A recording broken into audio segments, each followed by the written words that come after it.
Yeah, we let us begin because we don't see he's here. He's not here anyway. So I, I will introduce, I will introduce you on his on his behalf or as a as a replacement. Anyway,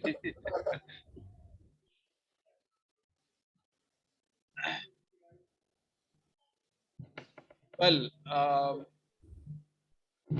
today we have Dr. Om Katel with us.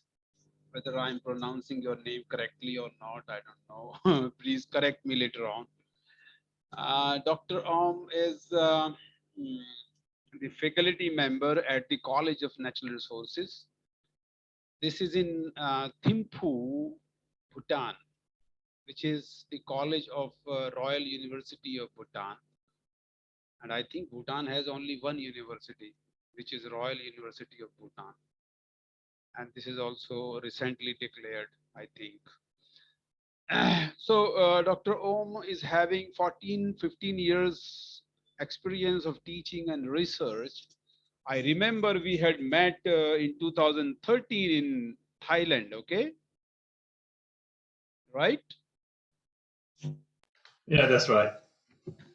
Yes. We met in 13 in Thailand where in a very good program, um, which was basically a program of a big network in Eastern Europe. It's still existing, yeah? So yeah, so Dr.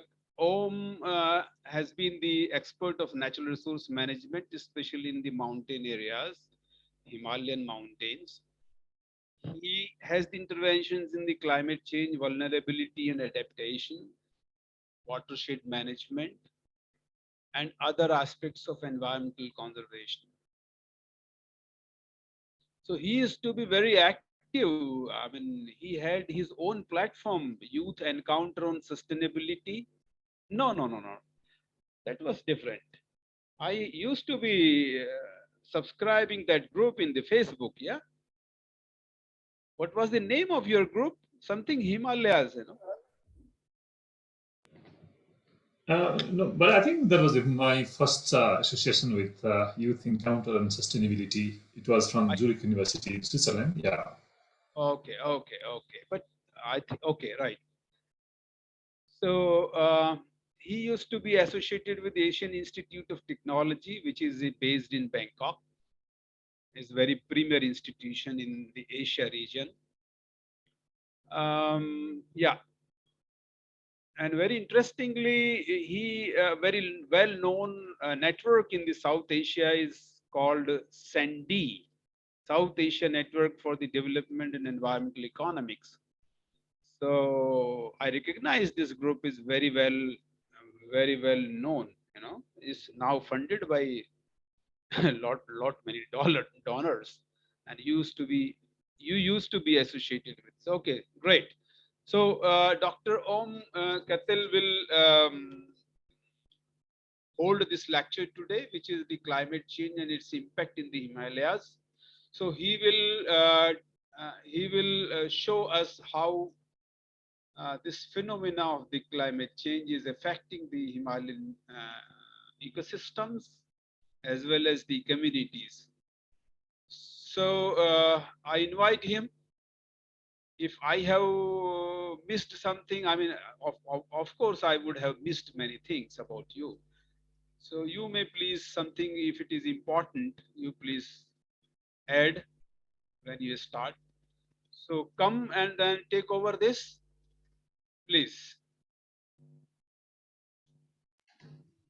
Oh, we have Mr. Sonam also. I'm sorry, Mr. Sonam has joined us. So he was supposed to introduce Dr. Om. I'm sorry, I did not notice. Mr. Sonam, are you able to hear? Can you speak now? Yes, yes. Oh, please, please. We can continue for another 2 3 minutes. His introduction. Okay. Whatever you know O- about him. Okay, thank you. Okay. Okay. I'm sorry. Yes. Thank you. Dr. Harsat, and my sincere apologies for being a bit late. In fact, I was having some network issues here. Good evening, ladies and gentlemen. It gives me immense pleasure to have the honor and the privilege of introducing a colleague here in Bhutan, Dr. Om Katel, and to speak very briefly about Dr. Om Katel for the kind information of everyone here. I would like to kindly inform you all that Dr. Om is a faculty member of the College of Natural Resources under the Royal University of Bhutan here in Bhutan, and he teaches courses on natural resources management, stats, and climate change adaptation, and then integrated water resource management. And he's, I believe, visiting a researcher and a fellow at the Nagoya University. But at the same time, he has a lot of other credentials, which is already there in his brief by here. But at the same time, I thought it would be great to say something which is not here for uh, for everyone's information. I'm like, on a personal note, I would like to uh, gladly inform that Dr. Om is highly renowned and a very popular lecturer here at his college, and it gives me immense happiness to say that Dr. Om is really revered and loved by all his students, and especially those from the forestry and natural resources background. And with regard to climate change here in Bhutan, especially on any subject related to climate change studies here in Bhutan, I think I'm like not think so. I believe that Dr. Om is one of the renowned personalities whom everybody refers to, especially students, and at the same time, even the government agencies where I work, like the Department of Forest and Park Services and the Ministry of Agriculture and Forests, and other agencies related with the environmental conservation here in Bhutan. We generally collaborate with the Royal University of Bhutan regarding all those studies related with climate change and natural resource management. And Dr. Om has been a very valuable resource to us. And on that note, I would really like to take the opportunity to thank Dr. Om and wish that you keep up the good work you are doing and in grooming the future climatologists or the nature conservationists of the country. Thank you, Doctor, and please keep up with the good work. Thank you. And Dr. Hasrat, thank you, and it's a pleasure meeting you virtually. Thank you so much, sir. I at least I could see your face, face to face. Yeah. Okay. Thank you, Dr. Om. Please take over. Okay, thank you, Dr. Hasrat, and Sir Sonam. Thank you very much, sir. And again, I would like to thank the organizer team for this opportunity. I think this is very important, and then I find it very interesting and very useful because organizing platform, bringing people together and then bringing in a platform something like this is very, very difficult. But Doctor, you have been very instrumental, and then you have been coordinating this very effectively. I really appreciate this, and I think this is very interesting. I actually went through the website and read a lot and learned about it. And thank you very much for including me in this forum, and happy to contribute whatever I can. And again, to Sir Sonam, thank you very much for this very kind introduction. This is a very big responsibility. I don't know whether I would be able to do the justice, but still, thank you, sir, for your kind words. It means a lot to me. So let me start with saying I have been, that was my first experience of getting into this interdisciplinary youth encounter and sustainability. That was way back in 2008 when I went to Switzerland and then attended this training. And I was very much, fascinated actually by listening to scholars coming there and then talking about what do you call that circular economy and then environmental sustainability, climate change mitigation. These were the talks those days, and that actually opened the window to me to start thinking about the discipline that I have been dealing with in the last many years. I actually come from the biological science. I've studied extensively botany, quite extensively. I was a plant taxonomist initially. Excuse me. And then I started working in the laboratory, looking at fungus, looking at bacteria, and then we were actually trying to identify which bacteria actually eats up the fungus, so that in tea garden, when there is a fungal disease, we can spray bacteria instead of fungicide, and then we get organic tea. And then that was quite interesting. But then what did not interest me was I need to go to the laboratory and then look at the microscope and then try to figure out something, and I do not see anything outside of the four walls. That did not really made me happy. So that is the reason that actually I changed to natural resources management. And then, of course, when we say natural resources management, it is so huge that now people ask me what my specialization is, and it is very difficult for me to answer this question. What my specialization is? I'm jack of all trade, and because I tried jumping from one discipline to another, but having said that, I think it also gives a different perspective.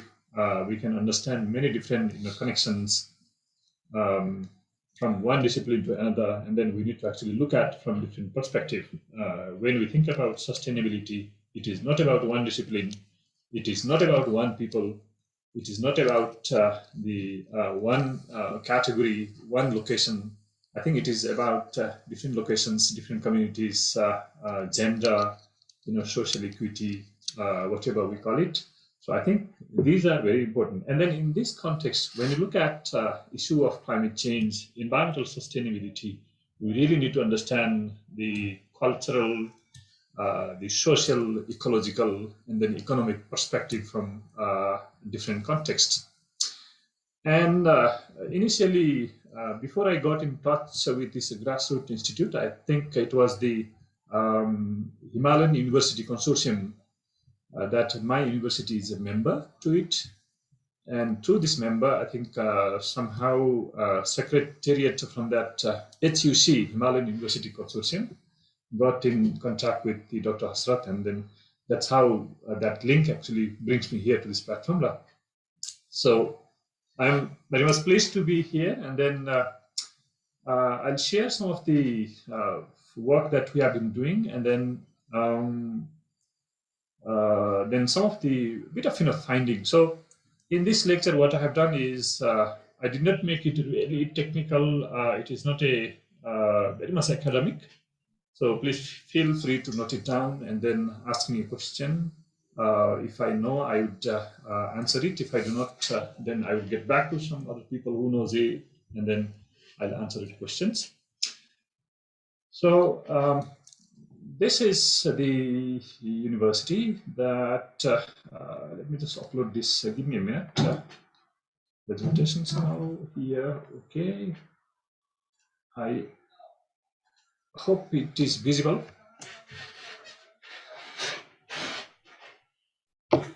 Okay, so the left side you can see, this is the location of my country, and this the Nepal. There is India, where Bhutan is surrounded by India on three sides, and then the east of Bhutan is also the Indian states of Arunachal Pradesh. So this region, if you just move from western part of India, almost towards the central, nearly from the west to the central, and then towards the east, this range is the Himalayan range. And there is Bhutan, and this right-hand side, you can see this is my campus, the College of Natural Resources, under the Royal University of Bhutan. This you can see the students' campus. This is where students stay, accommodation, and then this is the faculty housing. This is where I also live. It is in the middle of the forest, peaceful, interesting, and this is the academic, the areas where we deliver lecture. Students come here to study, and then they go back to this accommodation. They stay there. So this is where I live, and this is my location. And I think since the focus of my lecture today is climate change, and I think one of the subjects that we talk and then never come to conclusion is this one, the climate change. Of course, it is no more a future phenomenon, no more a issue of the future, but it is now, and it is affected everywhere. And we can also see this in the IPCC report that it is urgent that in the next 10 to 15 to 20 years, if we do not act appropriately, we would not be able to do the justice to the future generations. So in the context of this Indian subcontinent, if you just look at this one, I'd like to start talking about the rainfall, because rainfall is one of the components of climate change, because changing in environmental situations affects the rainfall. And if you just look at this Indian subcontinent, especially in the Himalayan range, most of the farmers, actually communities, they depend on the rainfall.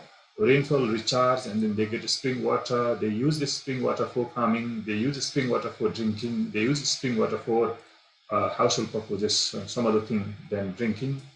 So rainfall is very important. And then this rain actually brought to this Indian subcontinent, Himalayan range, through two different routes. And then you can see that this monsoon, which is called Indian summer monsoon, this alone contributes to 80% of the total amount of rainfall in South Asia, that is in the Indian subcontinent. So, which means this is quite a lot. And if there is any impact, any disturbances in this pattern, in the frequency, then that will have huge impact on the water security, economy, and livelihoods of people. And if I just show you this, how this rainfall comes to this region is from this one. This is a India map of India, and then there are other countries, and we call this as an Indian subcontinent. So you can see that we have looked at some data, and then this data we looked at the tree ring structure, which means nowadays people actually look into tree ring, and then they believe that tree actually responds to changing rainfall, changing water availability. If the soil moisture is changed, tree rings will change, and then trees are very sensitive. And then they change the structure, and the data is stored there in the trees. And if you just look at tree ring, we can better understand what is happening at the local level. Because I'll talk about why this is important in a minute. But before that, you can see that different points in the Himalayan region. This Manali, in Jageshwar, Humla, in Wache, these are different places in Nepal, India, Bhutan, which is in Himalayan range. And we got this tree ring data, and we looked at it, and then what does the tree ring says? That's what we have done. But then we also realized that when we looked at this map, rain actually comes from this Arabian Sea, and which is the pattern of rainfall coming from this region is a little different. And then another one comes from this the Bay of Bengal. This comes to this Eastern Himalaya, and then the rain that is coming from this Bay of Bengal to this eastern Himalayas is a little different. The pattern is different. And then looking at this rainfall pattern, and then looking at the tree ring structure, they are highly correlated, which means the Indian summer monsoon actually highly influences the ecosystem, the soil moisture, and then the tree growth in this region. And the right hand map is the same thing, just to show that these are different states, different locations. And then there is Nepal, there is Bhutan, which is located along that Indian subcontinent that is in the Himalayan range, which is running from the west towards the east or otherwise. So when we go into the Google Earth, we can also see this map. It is we can look at this Himalayan range and how it is affected. We can also somehow roughly understand the situation in this Himalayan region. Now, another thing, what we have done is, if I just go back 2 slides and just show you this one. This is the IPCC report 2021, which shows that now, after 1950s, it is clear in this graph here, the temperature has actually quite increased significantly. And then they say that if there is no human activities, the anthropogenic activities has actually increased so much of carbon dioxide in the atmosphere, and because of that, temperature has increased. And this IPCC report also says that in the Himalayan region, the temperature change would be significantly higher than the other regions around the world. And several other reports says that Himalayan region, since the temperature is elevation dependent, which means that if you climb 200 meters from where you are, the temperature is different. And then the influence of temperature at that region is a little different than where you were a little before. You climb another 200 meters above that 200 meter, that point, then the temperature will change, precipitation will change, and the influence of temperature and precipitation is also different in that, which means the impact of the temperature on the precipitation and on the ecosystem would be a little different at different elevations. That's what the research reports says. And we'll just look at this one from the temperature from 1910 until now, and it says in Bhutan, in Nepal, these are the temperature. That is, average temperature increased from 1910 until now. And then Bhutan we looked at, it is 0.8 degrees Celsius. This is the average temperature that has increased from 1910 to 2010, and for 100 years. And then we looked into this 1960s until now. We can see that in the recent past, the rate of increase of temperature is higher. And we looked at from 1990 until now, and that was actually significantly higher, which means in the recent past, the increase in temperature has been quite significant. And then this actually agrees quite clearly with the IPCC report that in the Himalayan region, the temperature change would have significant impact, which will affect ecosystems and as a result affect livelihoods and soil moisture, ecosystem, species distributions and structure, and many more. And another thing is, when you talk about Himalayan region, this is just zooming into the Bhutan, Nepal, Northeast India, in Arunachal Pradesh. This region is quite sensitive in terms of landscape because it is only about 150, which means less than 200 kilometers from this southern border, which is a plain areas. From the southern border, the mountain rises, and then in the span of about 200 kilometers, there is actually a rise of 100 meters in the southern border of Bhutan to northern border. It is 7,500 meters. So it means right there, the mountain starts rising, then it rises to about 7,500 meters. So in the span of 200 kilometers, it's quite narrow. So which means the landscape is quite steep. There are a lot of terrain, and then with changing a little bit of rainfall pattern frequency would have a significant impact on the plant growth and as a result livelihood of people. So this is the research paper. We just looked into this data in detail, and we just looked at only Bhutan. But when I say only Bhutan, this Eastern Himalayan range in the Arunachal Pradesh, in Northeast India, in Nepal, in Bhutan, the landscape structure is not very different. So we can also assume that whatever has documented in Bhutan, we can find similar kind of situations in Northeast India and in Nepal. And there are quite a number of reports in Nepal, and we can find similar kind of result from Nepal, Bhutan, and also in Eastern India. So there is some kind of similarities. And then I say it is quite complex because if you just look at this one, I don't know whether you would be able to see this quite clearly here. In these southern foothills, there is a lot of rain. And then as we go from the southern Bhutan to the central Bhutan, as we go up, the rainfall actually decreases. And then northern Bhutan receives the least rainfall. Because the landscape is something like the architecture is very much terrain. It has so many rain shadows.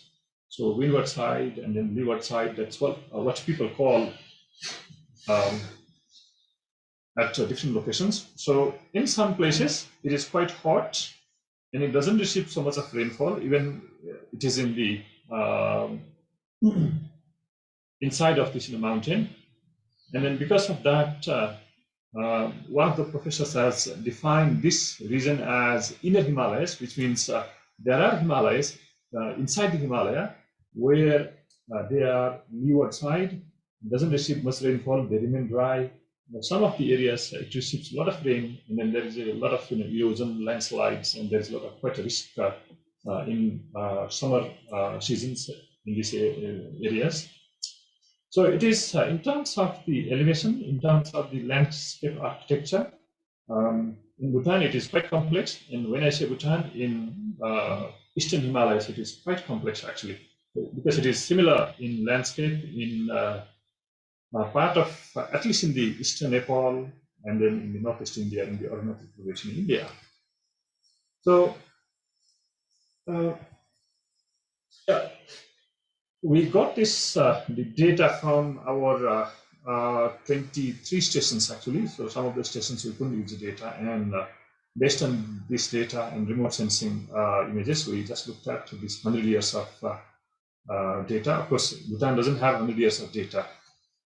We use this global climate models, and then we downscaled it, and we looked at the temperature increase, and then we see that. At least after 1950s, there is some fluctuations, and then clearly it shows that in Bhutan, after 1980s, there is significant rise in temperature. And in the last 100 years, there is, as I said, 0.8 degrees Celsius temperature increase. That's the 100 years average.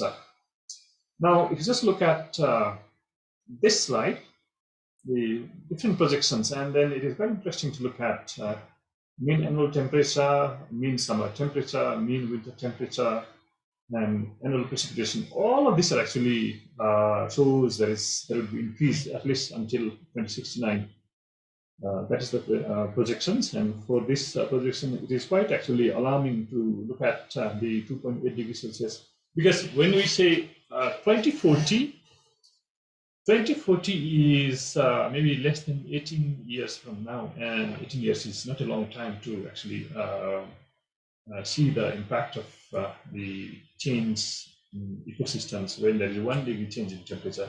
So if you just see here, it is 2.8 degrees over 2040 to 2069. So this is quite a significant change.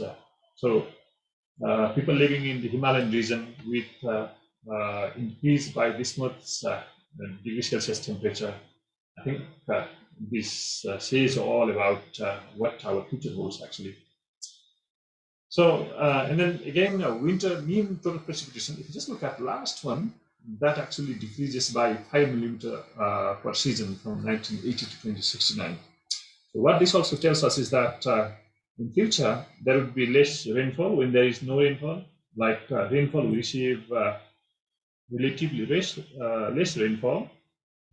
And even in future, the rainfall would actually decrease. And when we have rainfall in summer, the rainfall would increase by 20%, which means when there is rain, there will be too much of rain for a short period of time. And this is what local people, also the elderly people, when we go to the rural areas, interview them, they also tell us that rainfall pattern has changed because in olden days, at least 20 years back, when there used to be rainfall, there would be rainfall for a long period of time, and the intensity of rainfall would be less compared to today. And today, there would be rainfall a short period of time, and the intensity would be very high. And that is actually destructing, carrying away all the soils, fertile soils, into the streams and to the rivers. And these rivers are quite strong in the Himalayan region because they are free flowing, and because of the gradient, they can actually carry quite a lot of mud into the lower elevation zone. So, okay, so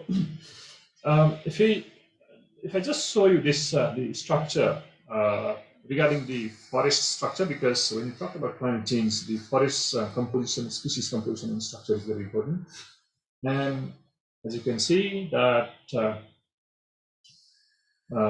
these are from southern border about 100 meters above sea level to the northern border, which is a little more than 150 kilometers. The gradient is 100 meters to 7,500 meters above the sea level. So this is quite steep. And in that, you can see that the vegetation at a different elevation zone, we find different vegetations. And one of the findings that these days, we also get to hear from local people is that these species are actually started already climbing up, and we can find these kind of species which we can find in this region climbing up to this region. So, and then some of the species which are actually occurring at the very high elevation, that is almost at the upper edge, they started disappearing. And one of the reasons is that in Bhutan we have the yak, the rearing communities who does migratory herd grazing, and they take their yak actually quite up in the quite high up in the mountains. And people make a joke, saying that now yaks will have to have wings because they cannot bear the temperature in the lower elevations, and then they'll have to climb, and when there is no land left, they'll have to have wings to get into the cooler atmosphere. So that's the joke people make it, but it is also the reality that we see people are started facing.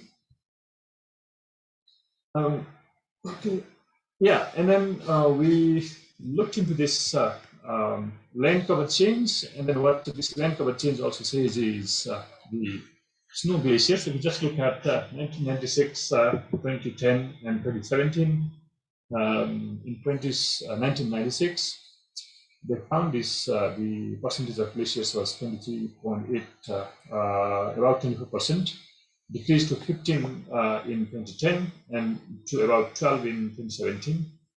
And then there is a negative correlation with this rock bare land, where when glaciers are decreasing, size of the glaciers are decreasing, the exposed area is increasing, which means it is logical to see that. So we can find this, land actually getting exposed. And then another one is when land gets exposed, we can also see that the about 5% to 6%, and then about 7% increase in the pasture. And then this also shows that in short term, in high altitude areas, it is beneficial for the yak farmers because the yak get a lot of grasses to eat in the future. at least in the next 5 to 10 years. But again, in the future, this grass would actually disappear. So again, that is something that the policymakers, researchers need to think about, and then figure out what will happen in the future. And another thing, when you talk about climate change impact, we also looked into this, what they call is the extreme climate events. And then these climate events actually suddenly come, like storms, and then destroy the crops. And sometimes suddenly some disease appear, and then that also destroys the crop. And then in the community where the farmers are dependent on subsistence farming, and if the crops are destroyed by climatic drivers like storms and some outbreak of the insects and invasive species, the local people's livelihood is affected. Also, the urban areas' food supply gets disrupted. And then if you just look at this, the extreme events, 94, 96, 2004, 2007, 2008, 2009.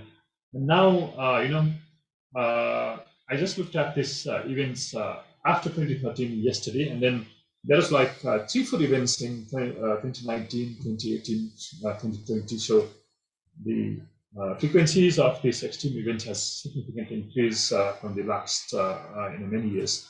So, and that is also, I think, one of the signs that when the temperature is increasing, the extreme events also gets intensified, and then gets affects the crops and then livelihood and people.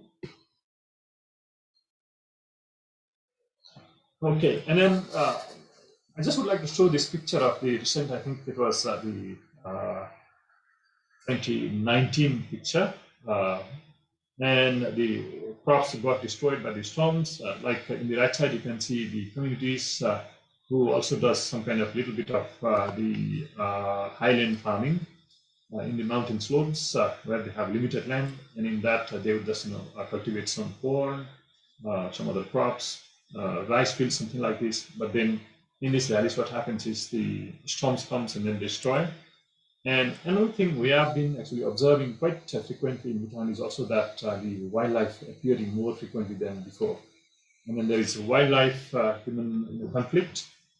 And then there is a lot of assumption that because of the climate change, the wildlife are actually changing their habitat.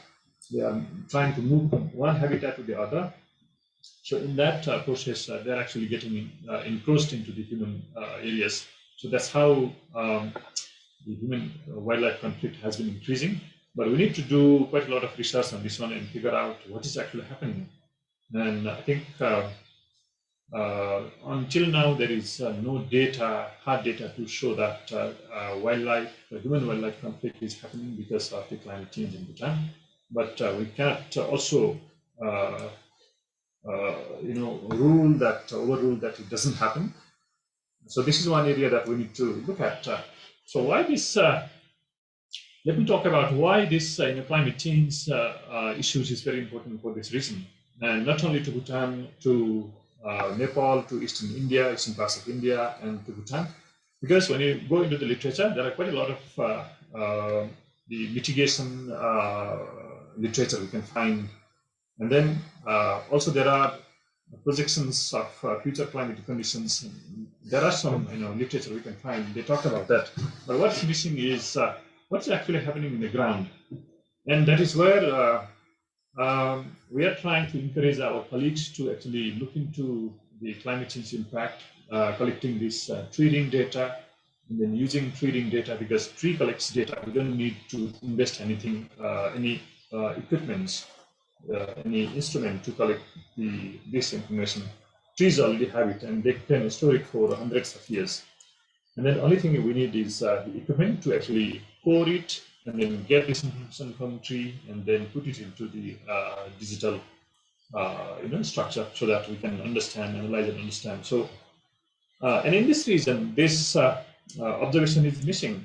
So, and looking at this, landscape architecture, terrain, and then most of the time people say that climate change, temperature increase is relative because it affects different places differently in the hilly areas. And then local people also say that, we go to village, we ask them, and they also say that it is different. My village and their village is different. My house and their house is different. That is what local people say. And we took it as a joke when we were collecting data. But then later we could actually understand that, when you are at the different location, different elevation zone, you need to look at from different perspective. You need to understand the dynamics of that impacts and how the different situations, the food flow, economic flow, and then cultural practices, a whole lot of things are there, and then we need to actually understand from different perspective. And I think while going to these, villages and asking people, collecting data, then we actually understood that it is not enough to just look at climate change impact and climate change scenarios only from the climate temperature and precipitation perspective. We also need to understand from the social perspective, culture, how do people use the resources. So these things are very urgent, and we need to actually understand this quite clearly so that we can understand how can we adapt or how can we advise our communities to adapt in a specific way. I think without understanding that, we would not be able to provide this clear picture of how they should actually adapt it. And then in that perspective, people say that action research is very useful. Of course, the hard data, we need it. We need to have this hard data, and based on this data, we also need to collect other data, and we need to do action research and understand the different perspective. So I'm just showing this picture from Bhutan. This is some of the lands, the rice fields, and then dry lands. We have taken a picture from the river valleys in Bhutan. So just to show you that less than 60% of the people, farmers, they do subsistence farming. And then it is all manual labor, actually. There is not much mechanization in Bhutan. So people will have to do manually, and then they'll have to do farming. And so if there's any change, water shortage, they'll have to somehow adjust to that, adapt to that, and then make their living. And these map shows that the rice fields location in Bhutan. You can see that the blue, these straits are rivers, river basins, and then these rice fields are located all along the river valleys, actually. So why I am showing this one is also to make you understand that all of these rivers are fed by glaciers from the northern Bhutan. There is this in eastern Bhutan, one river which is flowing from China to Bhutan to India, and one river also flowing from China to Bhutan to India. But all of the rivers, except this one in the western Bhutan and this one in the eastern Bhutan, all of the rivers are fed by glaciers. And then when glacier melts, when temperature increases, as I talked about a little before, with 2.8 degrees increase in temperature, the glaciers would melt, and then melting of glaciers will increase the water volume. And then we can assume that what would happen in the future to these rice fields, because if I just go back and show you that this is a river here, and this is a rice field here, and this rice field is not very far away from this river. And then when there is the flooding in this river, at least the rice fields along these river basins, like this, this is a business center here along the river bank, and this business center actually gets a little flooded right now. So, and we can assume that what would happen in the future. So this map, I would like to show you that in the northern Bhutan, these are glaciers, and we have also this the blue dots, red dots, these gray dots. These are the hydropower plants in Bhutan, and it is not only rice farming. Hydropower actually contributes more than 40% of the country's economy to country's revenue. So when these glaciers melt, a lot of water, there is flooding, and then there is also risks to these different hydropower plants. And not only the rice fields, as I say, livelihoods of local people, but also the government's revenue would be affected, and which is very likely in the next 30, 40 years, to face this consequences if the current rate of temperature increase still remains. And this is this map is just to show you that what happens in what is the situation in the soil moisture. In this map, you just look at the round bubbles. This bubble shows that the size of the bubbles actually show the soil moisture, which means we go to southern Bhutan, there is the soil moisture is quite positive, quite a lot of soil moisture. But if you just climb a little up, we can see there's these red dots. Red dots mean that the water balance in this region is negative, and most of the population is actually located in this region, in these red dots areas. So if at this stage there are red dots, and with increasing temperature more than 2.8 degrees Celsius, we can already assume that what would happen to these areas. It could maybe dry up extensively, and then probably rice farming would not be possible. And then we just look at this agriculture. Most of these areas are actually yellow areas. These are rice fields, and then rice fields with negative water balance is, I think, very contrasting. But then that gives some message that we need to do something with the water conservation, soil conservation, and then we need to actually make this farming sustainable in the future. And this is what common scenes in Bhutan. If you just look at Bhutan is one of the countries with abundant water resources. If you just look at per capita water in Bhutan, it is quite quite good actually. One of the richest countries in water resources, but the water flows something like this in the through the gorges here, and then settlements are there, and there is scarce. So either we pump this water up to this village, which is many experts say that it is relatively very, very expensive. But when you say we don't have water, but there is water, and this is the economic use of water is very low in Bhutan. So that is what people now say is scarcity and plenty, and this is quite contrasting in Bhutan. It is quite interesting as well. And if you just travel around, you can see this is a very common scene. If you come to Bhutan and then look at it, we can see in most of the areas. So this is the situation. And we can see that spring water, drying up of spring water in Bhutan is one of the major issues. And spring water, people use it for drinking, irrigation, and about 3% is actually already dried up. Now they say that more than 35% is actually in the process of drying up, and because of this, many farmers from rural areas, they have migrated to the urban areas, and that is one of the reasons of rural-urban migration in Bhutan. And if you just look at rural-urban migration in Bhutan, it is one of the highest in South Asia, I believe. And let me also tell you that when there is this drying up of the ecosystem is happening, and we can see that a lot of invasive species are coming up, and these invasive species are actually also invading the agricultural land, the dry land. People cultivate corn and millet, buckwheat.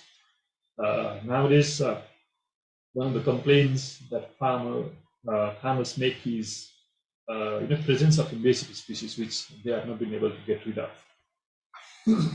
So when you look at the temperature change, and then which is a result of climate change, then we can see that this ecosystem services will change, which means forest will change.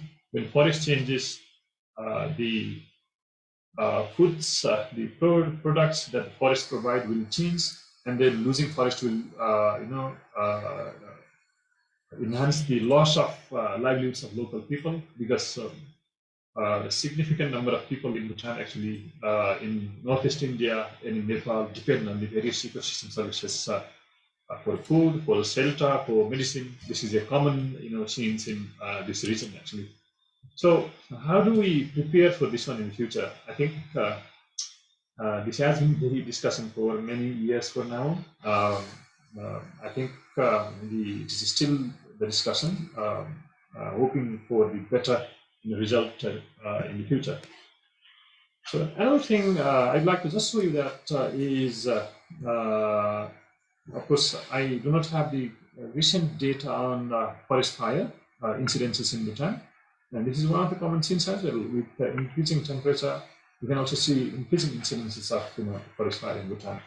And there is recent literature which also says that the forest fire hazards is likely increase significantly in Bhutan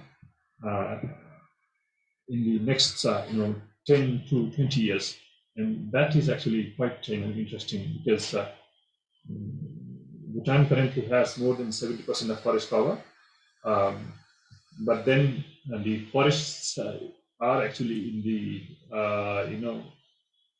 difficult areas in the terrain, and if the forest catches fire, no way we can actually put off the fire. So fire can actually eat quite a lot of forests in a short time. So this is quite critical to look at and then think about how we can adapt, how we can actually manage these issues in the future. And then another thing, there are other issues like the shifting of this forest zone, and then local people have been complaining. They have been saying that now we are seeing birds which we have not seen in this region. We have seen these birds in the lowland areas. Now this has reached here. We have seen mosquitoes, which earlier the mosquito used to be in the southern border, not in the central Bhutan. Now we have a lot of mosquitoes in the southern Bhutan. And these are the complaints of the farmers.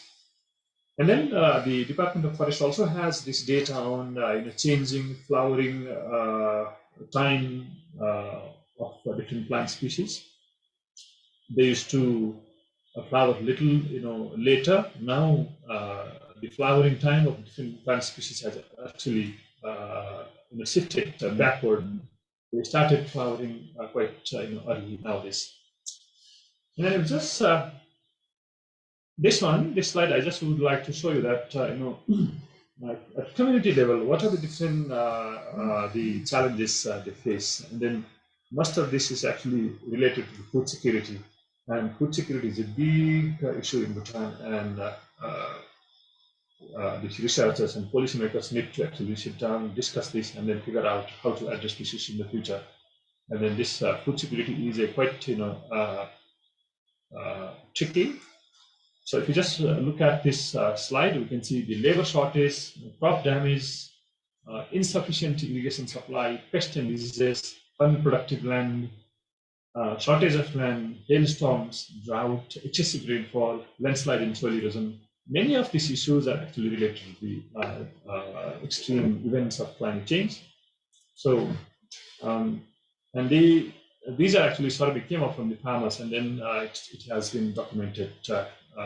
And there are many issues actually. So essentially, there are, when you just look at broad areas in this region, water resources, water scarcity, and how do we actually provide water to these different households, different communities in different regions, different areas. This is one of the issues. Natural hazards like flash floods. As I said, glaciers are melting. When they melt, they don't just melt. A lot of water actually come up from these glaciers, and then sometimes they form a lake, and then the lake bursts, and that becomes floods. And when it comes from the top of the mountain, they say that it's a kind of a tsunami from the sky.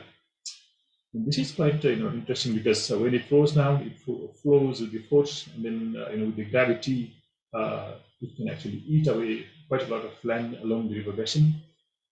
And then, of course, the forest and biodiversity, if you just look at, there are issues with the invasive species, shifting of ecosystems, and agriculture and human health.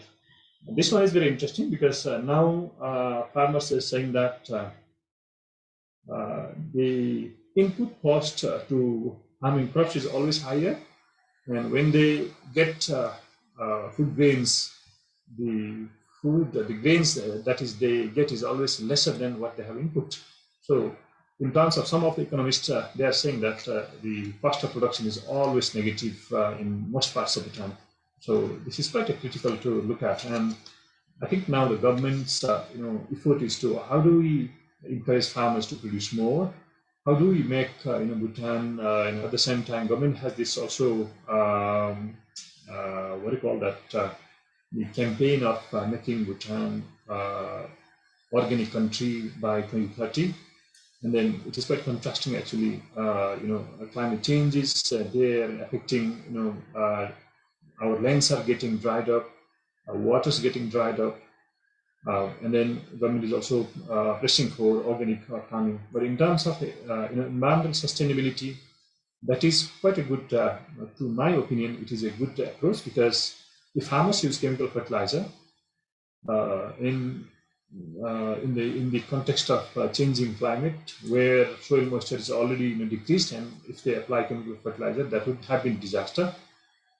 But then government has been, consistent with, encouraging farmers not to use chemical fertilizer and then grow organic foods. But then Bhutan has only less than 3% of its total land under agriculture, where farmers can actually do farming. So that is one of the constraints that, how Bhutan would actually adopt in the future, produce enough food, and then, make the food available to its the population. And then one of the, from this, we just look at climate change, natural resources management, ecosystems. Ecosystems doesn't know the boundary. The boundary is our administrative boundary, and then people create this administrative boundary, but ecosystem does not follow the administrative boundary. Ecosystem has its own boundary. So one of the difficulties we see in this region is that because of administrative boundaries, we cannot share data. There is no platform for sharing data. There is no platform where we can bring different stakeholders, we can discuss, and then we can actually figure out what would be the best solutions at ecosystem level, rather than looking at the administrative boundaries and then dividing this ecosystem into different components, different parts. That is the biggest constraints in this region. So hopefully in future, in the next decade or so, policymakers, researchers should come forward and then they work towards this common goal. So I think I'll stop there, and if there's any questions, and then if any clarifications, I would be I'd like to respond to those. Thank you.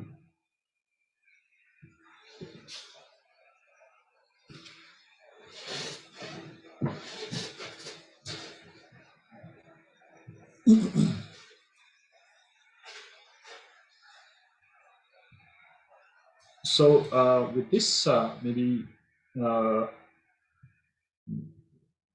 would like to hand over back to Dr. Hassad. Yeah, you have wonderfully done, sir. Thank you. So we invite the questions from the audience. Any question? Anyone wants any clarification about it?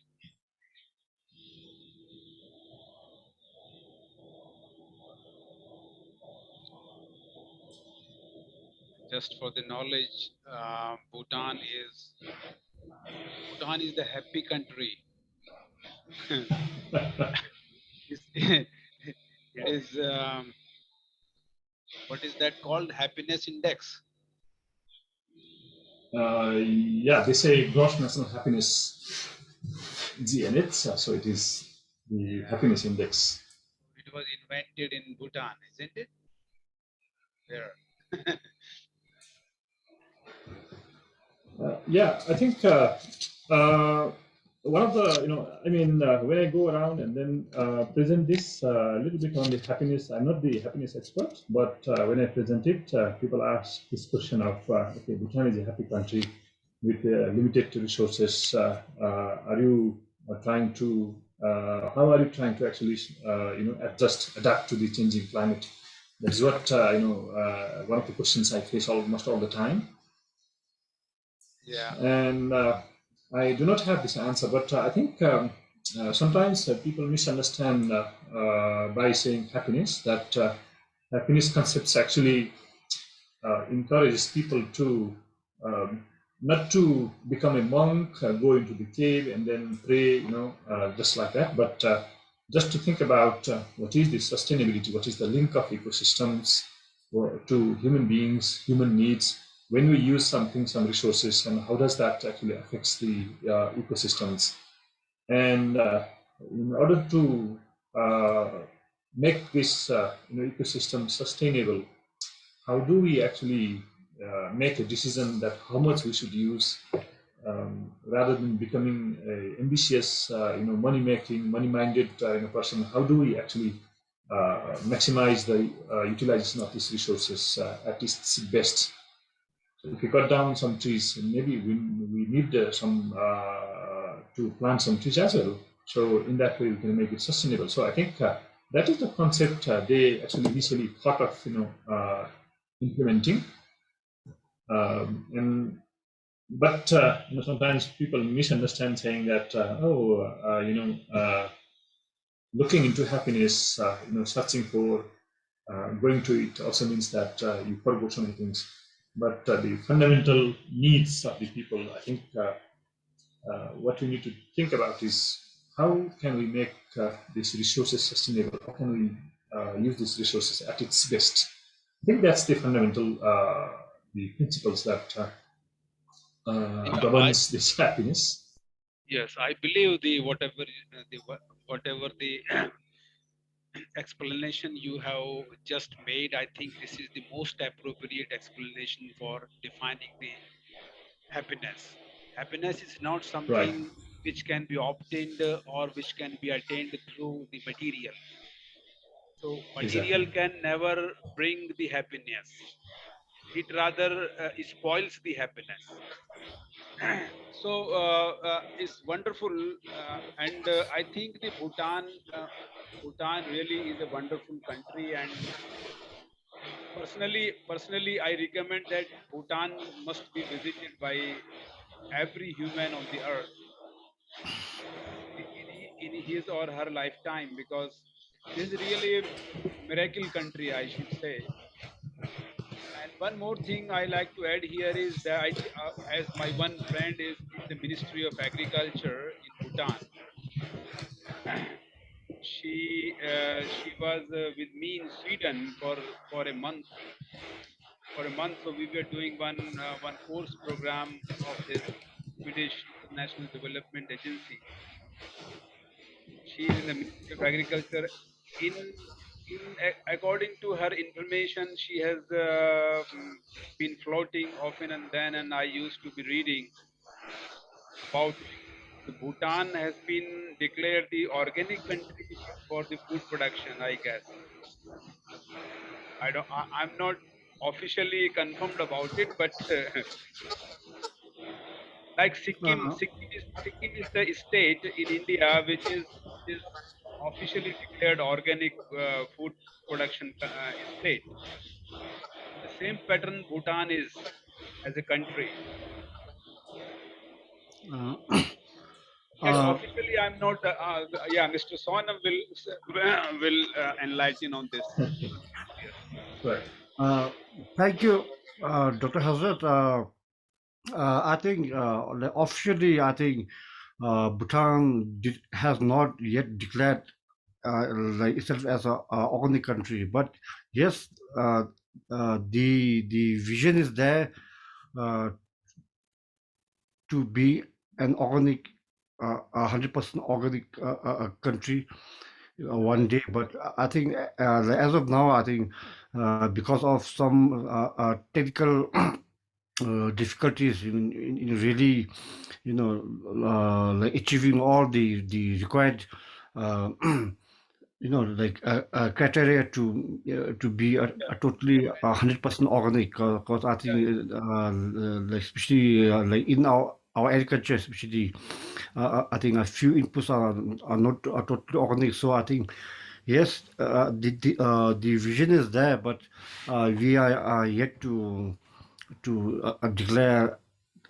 ourselves as a 100% on the country. But yes, the vision is definitely there, and hopefully in the near future, we hope that we get to live up to the vision. And just to add on, can I have some time, Dr. Hassan? Just a minute or two. Yes. Yeah, yeah. Doctor, regarding GNH,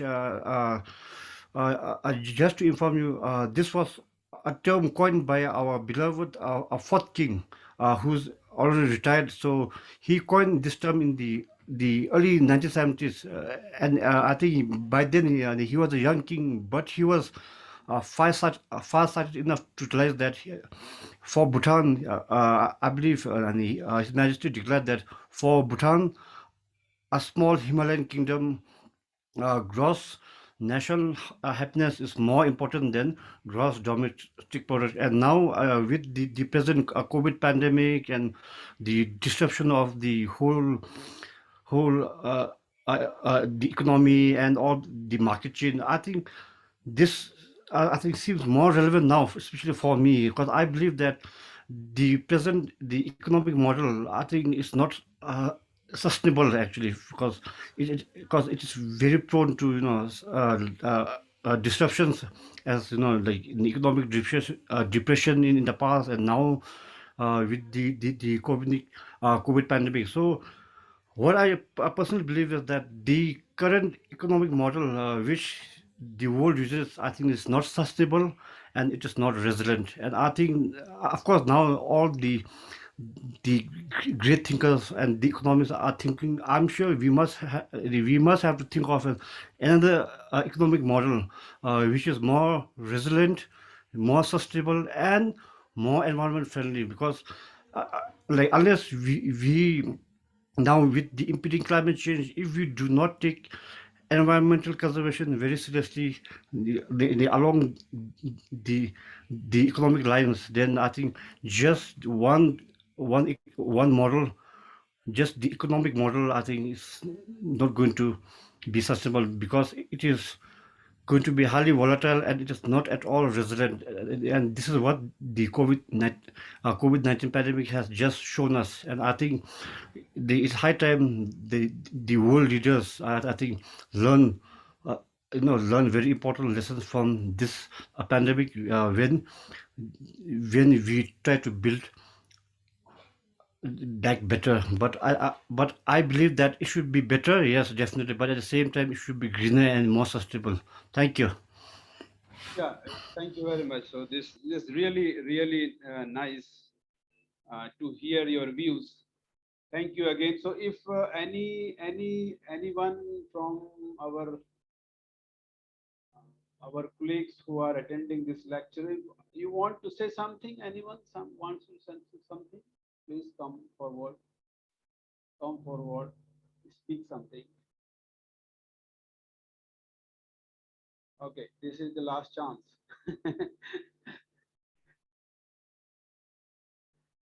Okay, thank you. And sorry, I apologize for this confusion of this lecture, because this actually the Zoom code as copied on this communications, although this Zoom code were the different for the two lectures of you, Dr. Om. So the next lecture will not be having any confusion at all about, and this same, probably the same Zoom link will work for the next lecture too, because this was the correct link, correct ID for the next lecture, actually not for this one. So anyway, but we have handled the situation somehow.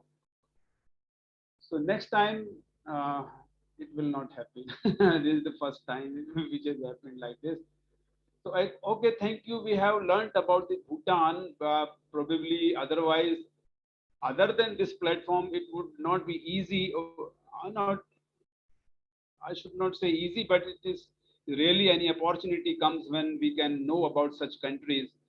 And the Bhutan is really, I mean, if we compare Bhutan just neighboring countries like Bhutan, Nepal and Bhutan we can compare, and many areas of India, Indian Himalayas and the Bhutan, and the Himalayan areas of Myanmar, Burma and the Bhutan, and just neighboring country, just top of on the north side of Bhutan is the China. So we can just have a comparison, stark comparison between all these countries, neighboring countries, and we will find the Bhutan is, I think, I'm not certifying officially, but it is my belief that and my observation that the Bhutan is the most sustainable environmentally, ecologically, and also in terms of the subsistence local economies. Of course, this country has not supported very much the greedy people in the either in this country or outside of this country.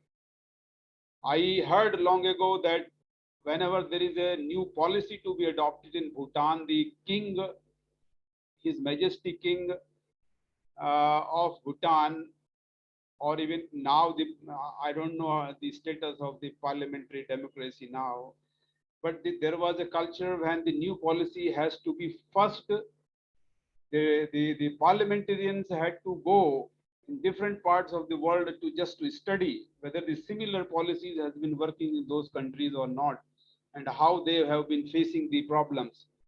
So just they had to learn first, and then only they could adopt a new policy in the or new law in the country. So this is such a wonderful country where there is complete peace. You will not find any violence, any news of the violence from there may be little, but we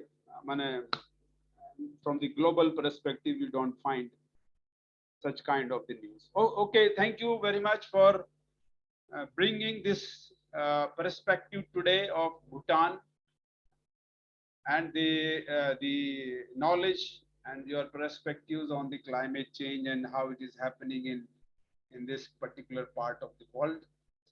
Yes, this can be extrapolated into different mountains like Carpathian mountains particularly, and the other mountains like Pir Panjal or other mountains in the world.